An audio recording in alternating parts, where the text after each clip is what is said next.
बाप नहीं चाहिए। एक बड़े शहर में रतनलाल अपनी बेटी संध्या और छोटे बेटे कुणाल के साथ रहता है। रतनलाल बहुत गरीब है और शराबी किस्म का आदमी है। वो रिक्शा चलाकर अपना जीवन यापन कर रहा है। रतनलाल एक अधेड़ उम्र के आदमी योगेश्वर को कभी कभी अपनी रिक्शा से मार्केट या मंदिर छोड़ता है और कभी कभी बाजार से उसका सामान भी ले आता है। एक दिन रतनलाल योगेश्वर से कहता है, साहब, आपके पास गाड़ी है, फिर भी आप कभी कभी रिक्शा से क्यों जाते हो? इन शहर की गलियों को आराम से देखना मुझे बहुत पसंद है। ठीक है साहब, मैं चलता हूँ, कल फिर आऊंगा। अरे रतनलाल, रुको तो। मैंने सुना है कि तुम अपनी बेटी को कुछ पैसों के बदले किसी को दे रहे हो। अभी किसी को बेचे नहीं तो क्या करे साहब। एक छोटा बेटा है, उसको पढ़ाना भी है, उसकी देखभाल भी करनी है, और अगर मैं बेटी को घर में रखूंगा तो उसकी शादी कैसे करूंगा साहब? तुमको कितने पैसे मिल रहे हैं? अब 50,000 साहब। देखो, मैं तुमको पूरे 20 लाख रुपए देता हूँ। तुम अपनी बेटी संध्या को मुझे दे दो। हैं? 20 लाख? धन्यवाद साहब, धन्यवाद। मैं कल ही उसे आपके पास छोड़ जाऊंगा साहब। अगले दिन रतनलाल संध्या को हमेशा के लिए योगेश्वर के यहाँ छोड़ आता है और बदले में 20 लाख रुपए लेकर घर आ जाता है। रतनलाल जिंदगी में पहली बार इतने पैसे पाकर बौखला गया। उसने एक अच्छा घर लिया। कुणाल, अब हमें कोई चिंता नहीं है, तो अब अच्छे से पढ़, खूब मन लगाकर पढ़ाई करना। पापा, मुझे पढ़ाई करना अच्छा नहीं लगता। अरे तूने अगर ज्यादा बकवास की ना तो बहुत मारूंगा। कल से तू अच्छे स्कूल में जाएगा तो जाएगा, हाँ बस। कुणाल का एडमिशन एक अच्छे स्कूल में हो जाता है, लेकिन आए दिन स्कूल से शिकायत आती ही रहती है।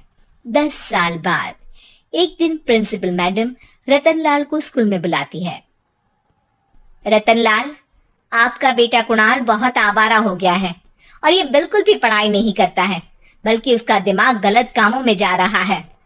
अब मैं उससे बात करूंगा मैडम। ठीक है, आज ये आखिरी मौका है। अगली बार तो मैं उसे स्कूल से ही बाहर निकाल दूंगी। रतनलाल घर आ जाता है और कुणाल से कहता है, कुणाल बेटा, मैं तुम्हारे ऊपर इतना पैसा लगा रहा हूँ, फिर भी तुम स्कूल में सही से क्यों नहीं पढ़ते हो? आप तो रहने ही दीजिए, मैं सब जानता हूँ कि ये पैसा कहाँ से आया है। और वैसे भी अब ये पैसा मेरा है। मेरा जो भी मन होगा मैं करूंगा। आज के बाद मैं कभी स्कूल नहीं जाने वाला। रतनलाल को अपनी बेटी की याद आती है और वो रोने लगता है। 5 साल बाद कुणाल एक दिन एक लड़की को शादी करके घर ले आता है। पिताजी, ये मेरी पत्नी है स्वीटी। तुमने शादी कर ली? हाँ, शादी कर ली मैंने, दिखाई नहीं दे रहा? और अब से आप फिर से कमाना शुरू कर दो। बहुत बैठ कर खा लिया। कुणाल, तुम इस बुड्ढे को घर में क्यों रख रहे हो? देखो ना, ये शराब पीता है। इसे घर से बाहर निकाल फेंको। अरे स्वीटी, ये मेरे पापा है, कैसे बाहर निकाल दूं? और वैसे भी घर में कोई तो चाहिए ना काम करने वाला। नौकर समझ कर रख लो। इस बुड्ढी को तो घर से बाहर निकाल कर ही रहूंगी मैं कब तक इसके लिए खाना बनाऊंगी? स्वीटी एक दिन घर के बाहर पार्क में अपनी दोस्तों के साथ बैठी होती है। तभी वो रतनलाल को बुलाती है। पिताजी, मेरे कमरे में मैं अपना फोन छोड़ आई हूँ, जरा ला कर तो देना। हाँ जरूर, अभी लेकर आता हूँ। रतनलाल फोन लेकर आ जाता है। कुछ समय बाद स्वीटी के फ्रेंड्स भी चले जाते हैं। स्वीटी अंदर आकर शोर मचाती है। चोर चोर! कहाँ है चोर? मुझे तो यहाँ कुछ नहीं दिख रहा। अरे ये अलमारी खुली पड़ी है, जरूर किसी चोर ने ही खोली होगी। अरे कौन आया था यहाँ? यहाँ तो पिताजी आए थे बस। अरे बहू, मैं चोर नहीं हूँ।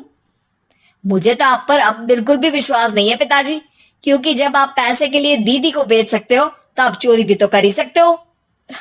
अरे लेकिन वो सब तो मैंने तेरे भले के लिए किया था ना। मैं तो कहती हूँ कि हमें इनकी कमरे की तलाशी लेनी चाहिए। तुम बिल्कुल सही कह रही हो, चलो। स्वीटी और कुणाल दोनों रतनलाल के कमरे की तलाशी लेते हैं और उन्हें वहां स्वीटी की ज्वेलरी और पैसे मिल जाते हैं। मैं तो पहले ही जानता था कि चोर आप ही हो। निकल जाओ मेरे घर से और दोबारा अपनी शक्ल मत दिखाना। रतनलाल आंखों में आंसू लिए घर से निकल जाता है। स्वीटी मन ही मन सोचती है, आज तो मेरी प्लानिंग सफल हो गई। जैसा मैं चाहती थी ऐसा ही किया और बड़ी आसानी से उस बुड्ढी को चोरी का इल्जाम लगाकर घर से भगा दिया। रतनलाल की हालत अब ज्यादा खराब हो गई और वो सड़क पर बैठकर भीख मांगकर खाने लगा। एक दिन वहां एक गाड़ी आकर रुकी और सड़क पर बैठे सभी भिखारियों को अपने सेंटर ले गई। एनजीओ की मालिक संध्या एक एक करके सभी को सुविधा मुहैया कराती है। तभी उसकी नजर रतनलाल पर पड़ती है। पिताजी, संध्या तू? पिताजी आपकी ये हालत कैसे हुई? ये सब मेरे बुरे कर्मों की सजा है जो मुझे मिल रही है। मुझे माफ कर दे बेटी।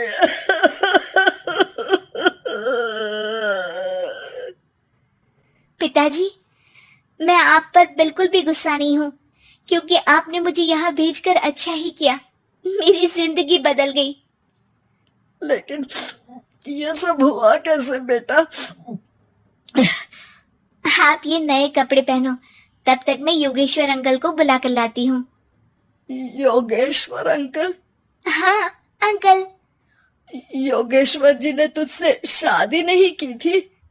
नहीं तो पापा, उन्होंने तो मुझे पढ़ा लिखा कर इस काबिल बनाया है कि मैं आज सबकी सेवा कर पा रही हूँ।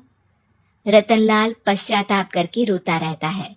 तभी योगेश्वर भी वहां जाता है। रतनलाल जी, आपकी ये हालत कैसे हुई? इतने सारे पैसों के बावजूद भी? क्योंकि मैंने बेटे और बेटी में भेदभाव किया था। लेकिन आपने ये कैसे किया? मुझे ये जानना है, बताइए। सालों पहले जब संध्या छोटी थी, तब मैंने एक बार एक आदमी से तुम्हें बात करते हुए सुना था, जो कुछ पैसों में संध्या को तुमसे खरीद कर शादी करना चाहता था। मैं उस समय एनजीओ में बच्चों के लिए ही काम कर रहा था और मैं किसी भी लड़की की जिंदगी खराब होते नहीं देख सकता था। इसलिए मैंने अपने जीवन की कमाई का एक बड़ा हिस्सा तुम्हें दे दिया था। सच में कितना गलत था मैं। मुझे माफ कर दो। अब आप दोनों मेरे साथ घर चलो और आज मैं अपना सच्चा प्रायश्चित करना चाहता हूँ। योगेश्वर और संध्या रतनलाल के साथ घर जाते हैं। स्वीटी दरवाजा खोलती है। चोर भिखारी, तो फिर से आ गया? चल भाग यहाँ से बुड्ढे। ये घर तुम्हारे बाप का नहीं, मेरा है। बाहर निकलो यहाँ से। रतनलाल कुणाल और संध्या को घर से बाहर निकाल देता है। योगेश्वर जी, अब ये घर आपका है और अब आप यहाँ एक और एनजीओ खोल सकते हैं। शायद अब ये सच्चा प्रायश्चित है। संध्या अपने पिता के गले लग जाती है।